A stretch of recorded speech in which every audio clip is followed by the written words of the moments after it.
Hey, what's up guys? Welcome to another Drone Bee Daily. First things first, new event. We have a Master Tonberry invasion.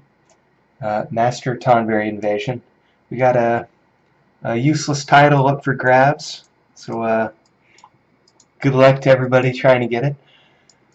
It's your pretty typical event, seen these all the time now. Collect the lanterns, or tokens, whatever we want to call them, and that will give you points for the event. We also have this Tonberry hunt in Monster Farm. So we have a new monster, this Master Tonberry, and I've farmed them, I've attacked them, and there really isn't anything too special about these guys. The only things, I haven't actually got a single egg or chest dropped for one yet, but I have got the hatching stones, and I have gotten a few of the eggs from doing this event. I want to say you get eggs, you get a chest at tier 1, 2 chests at tier 2, and 5 chests at the tier 3. It's easier than some of the monster hunts that we've seen. You have 8 hours to get this, but it's also harder than some of the older ones. Not too difficult to get that tier 1, so I'd recommend trying to get that every 8 hours if you can. And if you're able to get the egg and hatch it, we have the monster in the monster farm. You have to get level 7 farm to you can hatch the monster without the level 7 farm, but you can't use him on your march without the level 7 farm. To do that, it's 2,400 building blueprints from the 6 to the 7. That's quite a bit. I haven't seen near that in a pack. I'm seeing 800. So we're talking, what's that, 3 packs, guys? I don't think it's worth it. At least not yet. If you can get it in 1 pack somehow, like if you're seeing like a 2,400 pack or something, it's a better deal. But even then, I wouldn't do it. Here's why. Right now, that is the only monster on the level 7 farm. There'll be more in the future, I'm sure. Probably from now on, every monster you're going to get in the future is going to have to be a level 7 farm, probably. So, but there's no reason to unlock it now, as far as I can tell. Because what this is it's a cripple HP, 120%, and that's decent. What that's going to do is that's going to knock 120% off the enemy HP. So that is a decent monster, but compared to some of these other monsters, I'd rather have I'd definitely rather have the Crystal Iron Giant, but I'd rather have the normal Iron Giant. You get the attack resistance and troop attack bonus. You only need level 6 for this one, and I think this, if all things are equal, between this, a march with the Iron Giant and a march with this new monster, I'm willing to bet that the Iron Giant would come out ahead, or at least really close. So for how much it would take to upgrade to that level 7, I'm not really convinced it's worth it. Though I haven't done it yet, so it's possible that for whatever reason this cripple HP is actually more effective than I would think it is. But I don't think I'm right. I don't think I'm wrong about that. So there's that, though, guys. If you want to, if you're going to get a bunch of packs and you want to go ahead and get that level 7 farm, that's your prerogative. I wouldn't do it personally, and I'm not going to do it for a while. Not until there's either A, a better monster that needs the level 7 farm, or B, if there's like a really good pack that comes with all the blueprints and then something else, right? Like a good combo pack that I would get anyway. I'm holding out for that, basically. So those are our main events. Of course, there's the normal Adventures Day event. I've talked enough about those. I like them, of course. But what I want to do today is I've been getting a lot of people ask me about buffs, and are there buffs applying in particular. A lot of people are concerned that that the buffs that they've earned or they've paid money for aren't applying. So I'm going to hope to at least go through what I can on this. One thing, this hero boost, guys. Now, I've heard some people say that all their buffs are displayed here, but I haven't seen that at all. In my accounts, the only buffs that are displayed on the hero boosts are boosts that only apply to your troops with your hero. So if you're doing like a solo march with your hero, these boosts will apply on top of all your other boosts. So these boosts that come from your skills section. So like you know, you got your mage HP, mage armor, mage attack, the Titan stuff. Those should be displayed here in the hero boosts. And let's just confirm that. We got 300% mage attack, we got our mage armor, our mage HP, and down here we should have our crystal and Titan HPs. So that's where these buffs are displayed. There's also, and these are just the buffs that apply on top of all your other buffs. So with your troops that are with your hero, essentially. There's also, you can look at some of your other buffs if you click on your actual troops. So if you come down here, go to your training grounds, click on any troop. I'll just do the mages for this sake, and click stats. You can see some of your other buffs that apply, like here. So it also displays your hero skills here. You got your mage attack, but it doesn't display all your hero skills here. A little weird. I think if I was Epic Action, I would make it much more clear. Like, I'd want a page that you can look at every single stat that applies to your troops. Now, I kind of get this is just specifically to mages, but why does it not show the mage HP and the mage armor here too? A little annoying.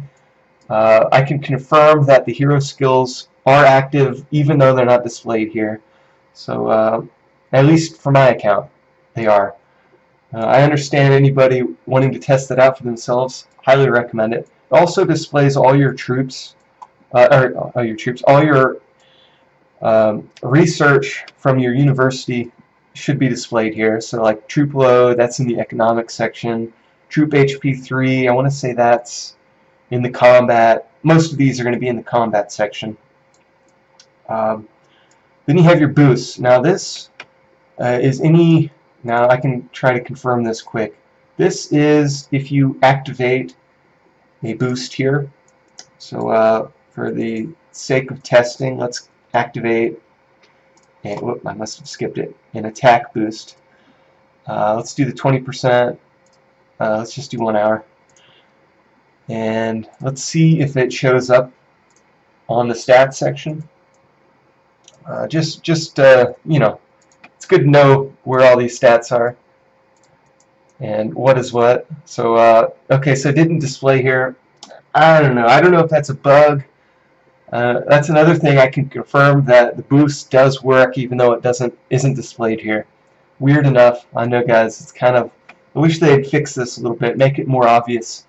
Because if you're really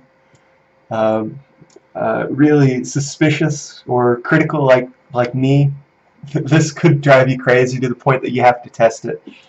VIP buffs, they're displayed here too, and I can confirm that they work. And the building bonuses. Now, if you notice, the bank armor bonus isn't displayed here. I don't know why, guys. Makes no sense to me, but I've tested it out. I've deconstructed all my banks before and did an attack. And sure enough, more troops died once I deconstructed all my banks. So they do apply to marches, even though it's not in the building bonuses section here. I confirm that. I want to say I might have even posted the video of that. I don't know when. It was probably one of my earlier Drone Bee dailies. I tested it out with some Frost Guardians, probably around Christmas time, if you're curious. Maybe after Christmas. I'm not sure, guys, but I did test that out, and I can confirm that. Another thing that's I haven't had anybody ask me about this, but I was concerned enough to run some tests. And if you look here, this troop attack bonus, 29% for the Arbiter legendary body armor. Now, I have the crafting research section. So if we come in here to crafting research, I have these upgraded level 5 right now. Now it should boost my total stats by 27% for the body armor. But if you look, when you craft that body armor, it's 29%, right? It only displays 29% here. Now, check this out though, guys. Now here's how I know that the crafting research actually is working. So if you see here, troop boost 29%. Actually, first thing first, we go down to here to my hero boost. Look at the troop attack bonus, 0%. Now you would think putting this on would be 29% based on what it displays here, but it's actually not the case. It's 36.83%. And if you do the math, that is the crafting research boost. It's applied here, so it just doesn't display it on the stats section on your gear. You have to equip it on your hero, and then it displays it here. So it's kind of, you know, it took me a while to notice that, but I'm super. I always worry that my buffs aren't applied. So if you're curious about it, you can check for yourself. And then there's the Oracle Temple boost. Now, guys, there's no way to deactivate this to test out whether or not they're working. I do believe they're working. I want to say I did see a difference once I unlocked them. Can't say for certain though, because it didn't occur to me beforehand to try and test it out. But I'm pretty sure they are active. I know once I unlocked this March slot, it immediately took effect. So I'm assuming if it says active here, you're good to go there. So hopefully I laid some people's concerns to rest with this. Next thing I wanted to mention, guys, there's a couple other new additions. We have in the hero section, we now have, if you research monster level 6, we now have this Exalted Hero Research Tomes. And this is a new thing. You have to buy these in a pack. Now, I went ahead and did it, largely because I saw it only took 5 for this one, and I thought, wow, you could probably get away with 1,000. And the main thing I saw too here, guys, is this troop HP and troop attack with the hero. That's 20% at level 1. And I'm hoping, now I can't confirm this until I actually do the research, but I'm hoping you can get it all the way up to level 10 with the University level 41. The reason I suspect that is because if Monster Tactics level 7 only requires University 41, but you need these two also, it would make sense to me that you would only need level 41 to get all the way up to level 10 unlocked. So I'm guessing at level 10, these are going to have pretty good troop buffs with your hero, the troop HP and the troop attack. So I'm going to test that out. I want to do it right now for you guys, just so we can get to the bottom of this and see how far we can level these up. Firstly, with 1,000, how far 1,000 research tomes will get us, but also, can you do this all on level 41, or do you need a higher university? Questions I have. The only thing, though, the only reason I'm not going to upgrade it yet is because I'm sure they're going to have an event for it. I'm sure any day now, probably the day that I give up waiting and research them all up, there's going to be an event that is going to be like some hero research tome event or something. You know, I'm just guessing, guys, because that's how it usually works. They usually give you a couple days, because the people like me who are going to get the packs probably anyway will get it. They'll get us to level it up a bunch, and then they're going to drop the research event to try and encourage more people to get it. I know how they work. I've figured this out. I've been tricked enough.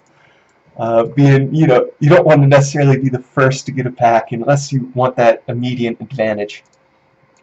So, so sorry guys, you're gonna have to save these for another video. Uh, yeah, I'm gonna save it for another video.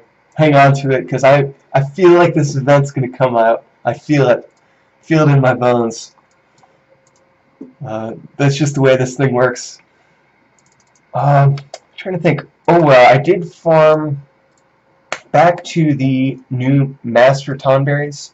I don't think I mentioned this, but I did farm some layers, and the layers dropped nothing unique other than hatching stones. Let me go find it here. Can't be too far down. Oh, actually, it might be.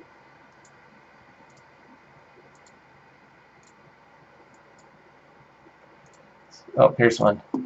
So, you know, it's your typical stuff. You got your hunting gear items. I did get some leather straps. So, if you're really trying to get Beastmaster gear, which the chests are kind of tough to get these days. They used to give them out pretty liberally in the events, but not so much anymore. You only get a couple at a time. So, but, you know, farming these layers, it's really slow, right? Like, I got 2 for a level 5 layer. So it's slow going, but you can get leather straps that way. And then your basic stuff for hunter gear. The looter fragments is nice. And the only thing unique to the layers are the hatching stones to the master Tonberry layers, or the master Tonberry hatching stones. So if you have some eggs and you don't have the hatching stones, you could farm the layers out. Chances are you have the hatching stones from hitting the monsters anyway.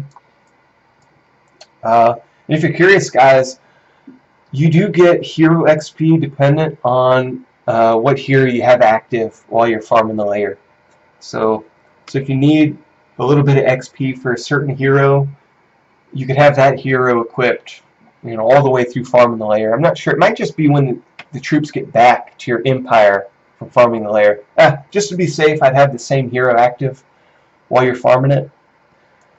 And it wouldn't hurt if you're searching for XP. You know, it's kind of slow going though too. Like, really, what's or I guess I did get 20. Got 40,000 XP, but you know, at this point, what is 40,000 XP in a layer?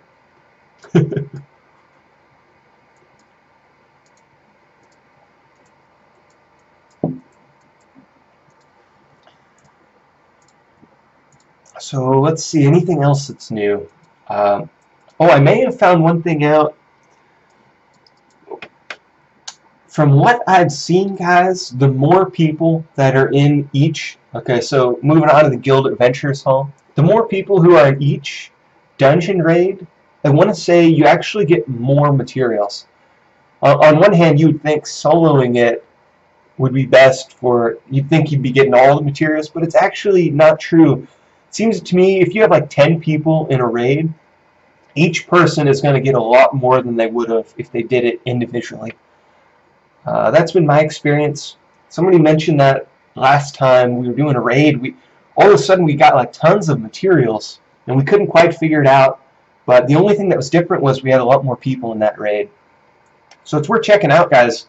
If that's the case, I would try to organize big raids all at once, even if you can do the dungeon without any help. It would make sense to do it with other people. You know, share. Not only is it going to go quicker, but you get more items, more rewards per pack. You get more of the dust, more of the, you know, more of each of these if you do it with a group of people rather than by yourself. Even if you're beating it solo, like I was, I can beat these solo, but it's better to do it with people because you get more rewards. I think that covers everything I wanted to talk about, guys. Thanks for liking, thanks for subscribing, thanks for telling a friend. I appreciate it, and thanks for all the feedback too.